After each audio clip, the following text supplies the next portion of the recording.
to ABC News Live. I'm Diane Macedo. Thanks for streaming with us. We begin with troubling new developments in the war in Ukraine. Video shows Turkish aid workers trying to escape an airstrike near the Ukrainian capital of Kyiv as fire and smoke rise from residential buildings.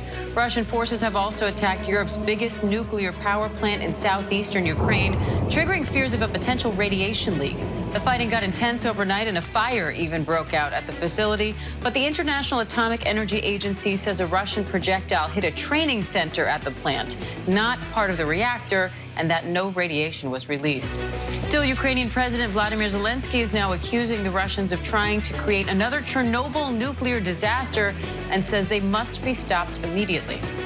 Let's bring in senior investigative reporter Aaron Katersky in Ukraine, along with ABC News national security and defense analyst Ms. Mulroy for more. Aaron, I'd like to start with you. The UN Security Council is set to hold an emergency meeting about Russia's attack on that nuclear plant in Ukraine. The U.S. Embassy is calling this a war crime. So what are they hoping to accomplish with this meeting? Undoubtedly, the diplomats want to call out Russia's tactic and really question why they would be going after a nuclear power station that sits now in the middle of this war zone. It's Europe's largest, and the attack raised alarms not only in Europe, in the United States, really all over the world, as there were fears of another nuclear accident in this country. President Zelensky said it would have been another Chernobyl, but times 6. There are 6 reactors on that site, and thankfully, the International Atomic Energy Agency said, Diane, that there were no effects to any of them, and there was no radiation leak. But the prospect of putting a relatively fragile nuclear power station in the middle of this fight is very, very scary. And it raised some questions about whether Russia has any red lines that they will not cross, or whether they are simply willing to use any tactic necessary to take over this country. And Mick, Russia's foreign ministry says U.S. military intelligence launched a campaign to recruit private military contractors to send to Ukraine. Is there any credibility to that claim? Diane, I don't think there's any credibility at all to that claim. That is something that essentially Russia does under what's called the Wagner Group. So they're essentially putting their activities on us. The U.S. military does not need private contractors. I would think they would dissuade former veterans from going over there to serve right now. I know they would not promote it, so I don't think there's any truth to that whatsoever. Aaron, Ukrainian President Vladimir Zelensky is accusing Russia of planning to stage a fake rally in support of Russia after taking control of the strategic port city of Kherson. So what do we know about what happened there, and how important is the illusion of Ukrainian support to the Russian cause? Well, the Russians undoubtedly want to try and show that there is some popular support for what they're doing here, when by and large there is not, certainly not in that southern port city of Kherson. The Ukrainians say they've already seen buses of people coming up from Crimea to stage this rally that would give the impression that the Russians are here as liberators and the Ukrainians are welcoming them. In fact, we've seen just the opposite. Ukrainian citizens, when Russian tanks and troops come into their cities, stand in their path and try to turn them aside simply by yelling at them to go home. And we've seen President Zelensky make direct appeals to Russian mothers saying, do not send your sons to die here. Both official Ukraine and its citizens doing what they can, rather bravely, to stand physically in the way of the Russian advance. And Mick, Russian President Vladimir Putin says Russia will cope with sanctions, saying his country will benefit in the end. So what more can U.S. allies do to put pressure on Putin? So I think the key word should be isolation. The sanctions will have a significant impact on the Russian economy and the Russian people. President Putin might not care much about the Russian people, but he's going to care about the oligarchs who essentially keep him in power. So the sanctions should hurt them the most. Second, we should look at diplomatically isolating Russia, which means countries should essentially send Russian diplomats home and shutter their embassies. They should not have the same stage as every other country in the world based on what they're doing. And then third, we need to continue, if not double, our efforts to get weapons into the hands of the Ukrainian resistance, the Ukrainian army who is fighting so hard to keep Russia out of these cities and repel this invasion. It is a Herculean task, but these are things that we should be doing and we should continue to do. And Aaron, what are you looking out for in the next, well, I should just say in the next night? Things are developing so quickly.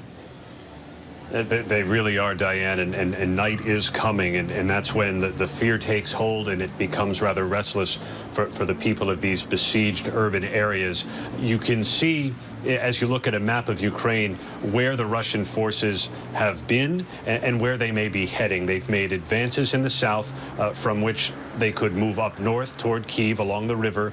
They've also made advances in the northeast, and forces may not be as interested in holding ground there, but simply moving past it to try and take Kyiv, moving in from the east toward the west. And then there's that convoy that's been menacing the capital for the last several days.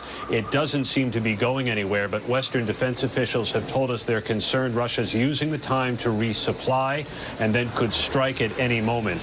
The feeling is they still want to take the capital and decapitate the government. All right, Aaron Katursky, Mick Mulroy, thank you. And coming up, the UN says more than 1 million people have fled Ukraine since the war started. When we come back, we'll talk to one of those refugees live.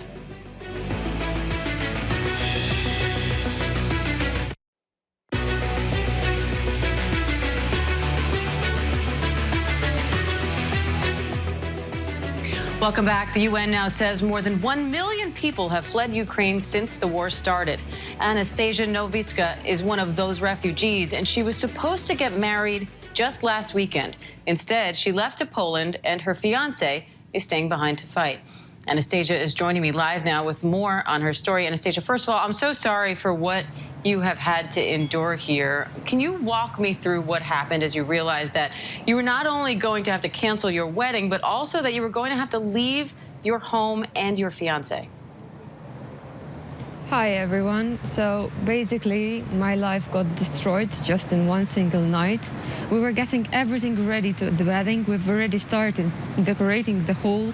All the guests were booked. Some of them were already in my city waiting for the wedding date. And when I woke up early in the morning, I realized that, unfortunately, it's no longer going to happen. A huge war started in Ukraine and nobody knew what to do.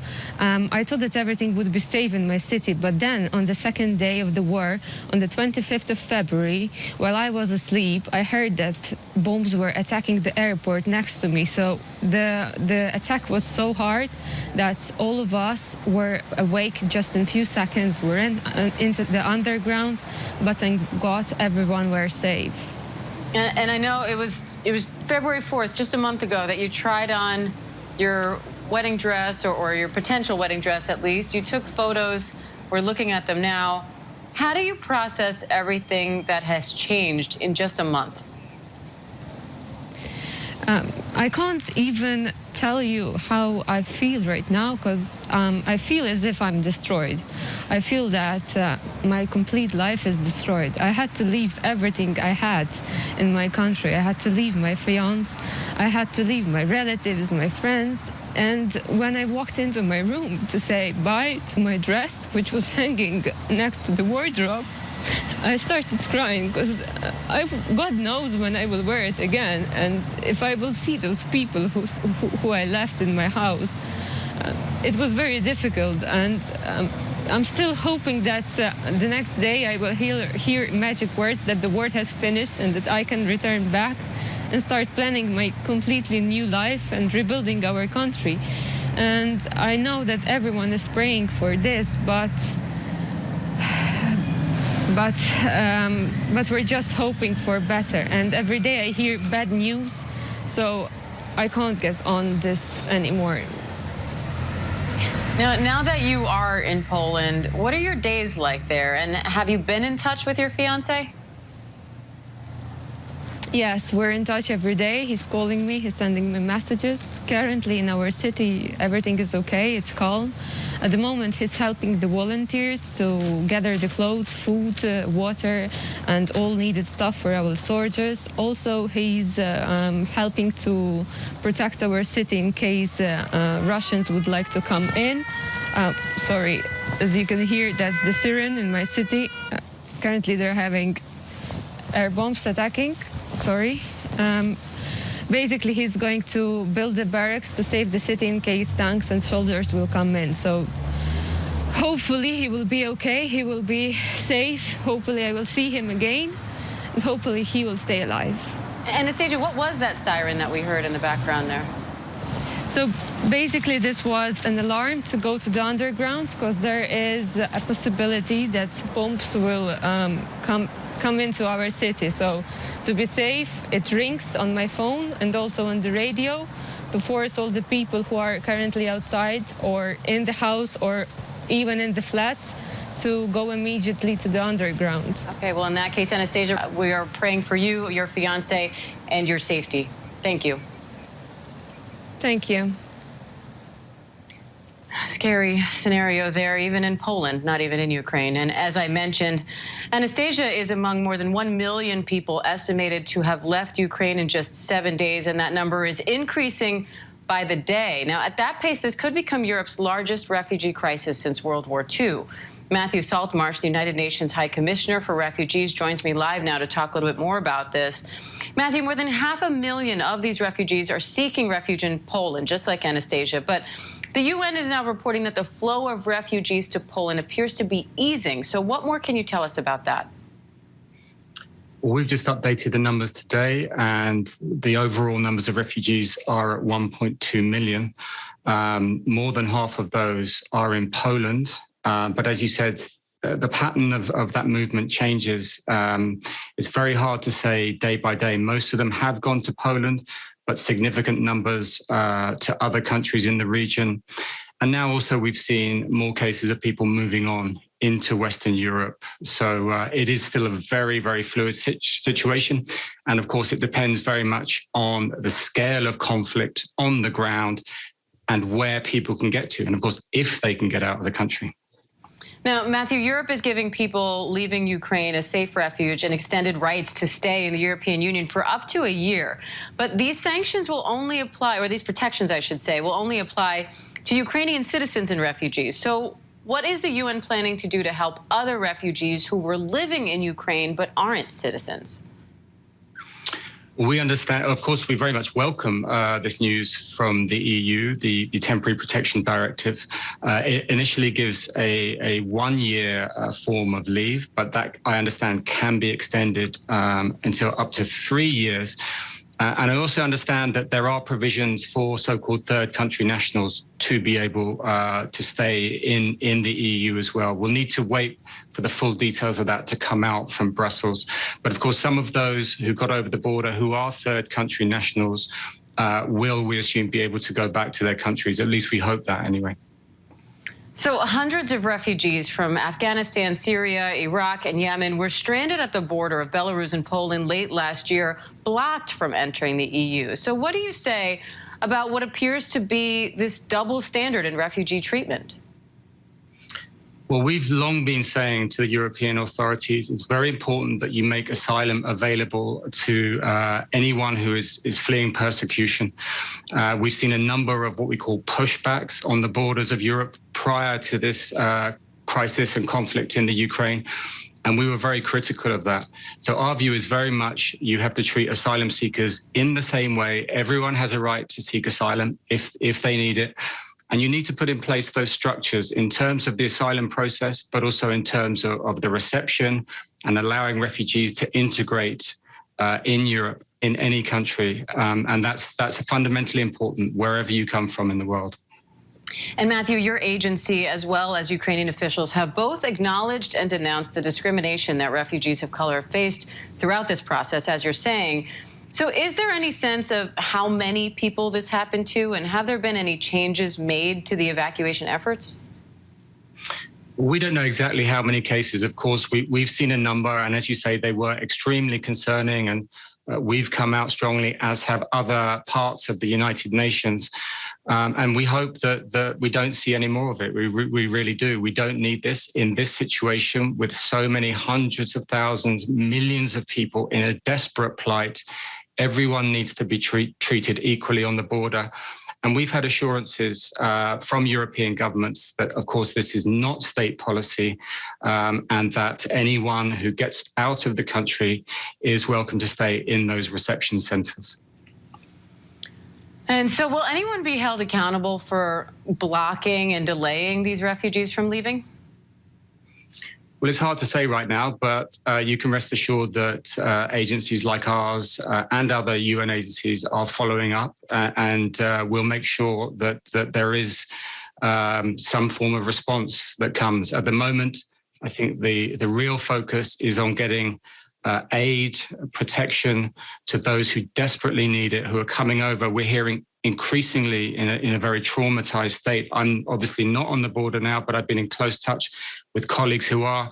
And to be honest with you, they are pretty shocked at what they're seeing. And these are professionals who have worked in this area for many decades, in some cases, in some of the worst conflicts of recent years. And they're pretty shaken by what they've seen on the border. Now, Matthew, this conflict in Ukraine will have lasting impacts for years to come. What kind of funding will be needed to help those affected going forward? Lots of funds will be needed, clearly. In the last couple of days, the UN has come out with several appeals. These are appeals for inside Ukraine, where the needs are going to be absolutely enormous, and also for those refugee hosting countries on the border.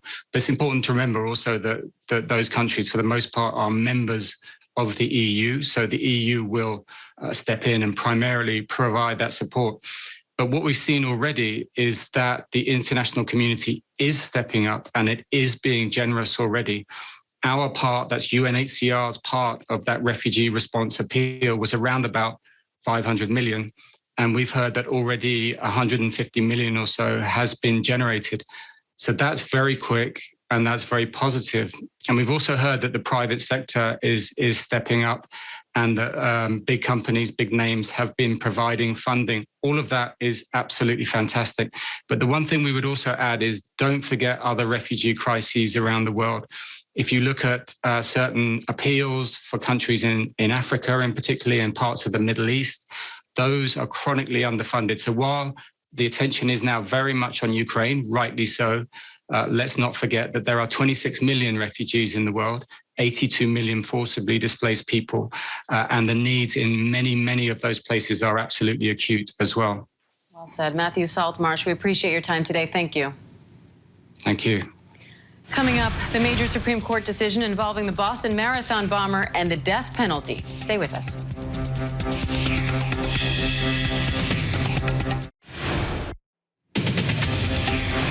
Welcome back to ABC News Live. We are following the latest developments in Russia's war on Ukraine, but here are some of the day's other top stories as well.